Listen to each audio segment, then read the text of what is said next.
FLAR Token est une crypto bien connue sur le marché. Il a été lancé en 2023 l'année dernière, et depuis, le FLAR n'a pas augmenté. Si vous consultez le graphique d'analyse des prix mensuels, vous verrez clairement que les pièces de monnaie flamboyantes diminuent. Les investisseurs sont restés silencieux sur le FLAR en raison de l'évolution brutale du prix. Mais aujourd'hui, le FLAR a atteint 70% au cours des dernières 24 heures, ce qui l'a placé dans la liste des meilleurs gagnants. Cela a rendu les investisseurs curieux lorsqu'ils posent des questions telles que « Ni. FLAR est-il une bonne pièce dans laquelle investir? Que pensez-vous de cette pièce? Recommandez-vous la pousser à long terme ?» Dans cette vidéo, nous aborderons ce sujet. Mais avant d'entrer dans la discussion, veuillez noter que je ne suis pas un conseiller financier. Tout ce que je dis à propos des pièces dont je parle est basé sur mes recherches et mes opinions. Ainsi, lorsque vous investissez dans une pièce que je recommande, faites un peu plus de recherche pour être plus sûr et n'oubliez pas d'investir judicieusement. Sans trop en dire, entrons dans la discussion. Vu le déroulement de la poussée, j'ai peur de vous dire que ce n'est pas un bon investissement. Depuis le lancement de FLAR, c'était la seule fois où il pompait. Je ne pense donc pas que cette pièce vous rapportera du profit à long terme. Pour ceux qui le demandent, la pompe torchère pourrait n'être qu'un piège pour vous attirer, alors ne tombez pas dans le piège. Mon conseil est d'attendre un peu et de voir si cette pièce continuera à prendre de l'ampleur. À l'heure actuelle, FLAR se négocie à 2 cents, avec une capitalisation boursière de 700 millions de dollars, une capitalisation boursière entièrement diluée de 2,3 milliards de dollars et un volume de transactions sur 24 heures de 60 millions de dollars. FLAR est un réseau distribué utilisé comme moyen de créer des ponts entre deux réseaux. La crypto-monnaie native utilisée pour alimenter le réseau est connue sous le nom de FLR, et la crypto-monnaie est utilisée pour interagir avec le contrat intelligent sur le réseau et pour le paiement des frais de transaction. Aujourd'hui, nous allons passer en revue tout ce que vous devez savoir sur le réseau FLAR, de ses fonctionnalités globales au cas d'utilisation plus large entourant FLR. Histoire du réseau FLAR. Le projet a été initialement fondé en 2019. Cependant, après 2 ans de développement, le largage du FLAR Network a eu lieu le 9 janvier 2022. Le projet a été lancé pour la première fois le 14 juillet 2022, sur un mode destiné à l'observation privée.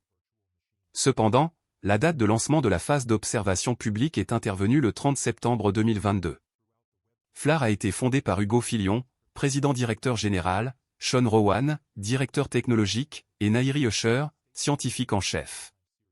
Principale caractéristique du réseau FLAR et du jeton natif. Le réseau FLAR est essentiellement un réseau de couches entièrement compatible avec la machine virtuelle Ethereum, EVM.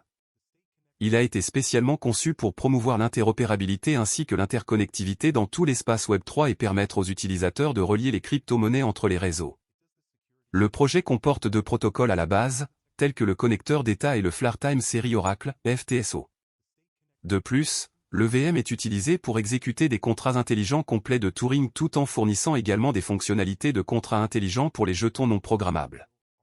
Le State Connector a la capacité de parvenir essentiellement à un consensus sur les informations provenant de blockchains externes, ainsi que d'Internet, de manière à pouvoir être utilisé au-dessus de FLAR. Il assure cette sécurité de manière décentralisée. C'est une technologie qui apporte une solution au problème d'interopérabilité. Le State Connector utilise 2 outils grâce auxquels il réalise ses fonctionnalités, notamment le protocole Request Commit Reveal, RCR, et le protocole Branching. Le protocole Request Commit Reveal, RCR, permet aux utilisateurs de demander des informations à une autre blockchain, qui sont ensuite vérifiées par les utilisateurs qui peuvent fournir des attestations, ou des preuves, en tirant parti de la puissance d'un outil cryptographique appelé arbre Merkle. De plus, une fois les données demandées puis vérifiées à l'aide du protocole RCR susmentionné, le protocole de branchement peut vérifier si plus de 50% des fournisseurs d'attestation sont d'accord, ce qui contribue à décentraliser la procédure. En tant que tel, les données d'autres blockchains, qui peuvent inclure des transactions et des informations sur les actifs détenus dans des portefeuilles spécifiques, peuvent être importées vers FLAR et recréées, ce qui peut activer des fonctionnalités au sein des DApps natifs du réseau. D'autre part, FLAR Time Series Oracle, FTSO, est l'oracle natif pour les données de série chronologique, tels que les prix des crypto-monnaies. L'objectif de FTSO est de fournir des applications construites sur FLAR, un accès à une mise à jour rapide ainsi qu'à des données décentralisées. Pour y parvenir, FTSO s'appuie sur un ensemble de fournisseurs de données indépendants qui peuvent recevoir des informations sur les paires de prix provenant de sources externes. Cela peut inclure des échanges centralisés et décentralisés. Une fois ces données collectées, une estimation finale du prix est calculée. De plus, la soumission de chaque fournisseur de données est pondérée en fonction de sa participation et de toute participation qui lui est déléguée par les détenteurs de FLAR. Les flux de prix décentralisés sont rapidement mis à jour et extensibles tout en étant précis et encourageant la participation. Le FLAR Network Token, FLR, utilise. Le FLAR Network Token, FLR, est essentiellement la crypto-monnaie native utilisée dans l'écosystème FLAR. Il était connu sous le nom de jeton Spark au moment de sa sortie, mais a été renommé en octobre 2022. En plus d'avoir des fonctionnalités similaires à celles d'autres crypto-monnaies natives vues sur d'autres réseaux, il peut être utilisé comme un oracle blockchain. Un oracle blockchain est un fournisseur tiers utilisé comme pont entre les contrats intelligents et les systèmes externes dotés de logiciels. Il peut également être utilisé comme garantie au moment où les utilisateurs effectuent des transactions sur des applications décentralisées, DApps. De plus, LFR permet aux utilisateurs de participer à la gouvernance du protocole. Le réseau utilise la propriété du jeton comme pont entre les réseaux pour définir comment les nœuds de deux systèmes peuvent interagir. Cela peut également influencer la manière dont les données sont acheminées entre deux écosystèmes, et ce sont des actions clés au sein de la gouvernance du protocole. Prévision de prix FLAR, FLR. FLAR Network et sa crypto-monnaie native, FLR, sont encore relativement nouveaux dans l'espace blockchain. Il est impossible de garantir qu'une prédiction sera exacte, car tout est basé sur des spéculations. N'oubliez pas qu'il existe toujours un certain niveau de risque lié aux investissements en crypto-monnaie. Dans cet esprit, le FLAR Network Token, FLR, peut grimper jusqu'à 0,0005 $ à un moment donné au cours du premier trimestre 2023, voire dépasser ce point d'ici la fin de 2023.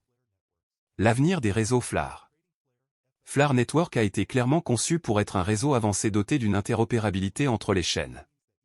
Dans cet esprit, il est clair que le réseau facilitera un avenir interchaîne entièrement décentralisé, et le protocole fourni par le réseau permet aux développeurs de créer de nombreux types de solutions d'interopérabilité.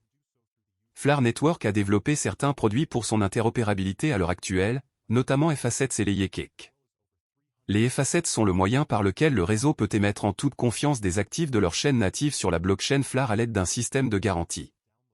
LayerCake, en revanche, constitue une avancée en matière de sécurité globale, de rapidité et d'évolutivité du pontage entre les différents contrats intelligents au sein du réseau.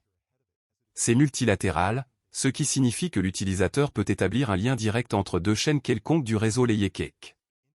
Il est probable qu'à l'avenir, nous verrons beaucoup plus de réseaux FLAR compatibles, et les développeurs de produits tireront parti de cette interopérabilité.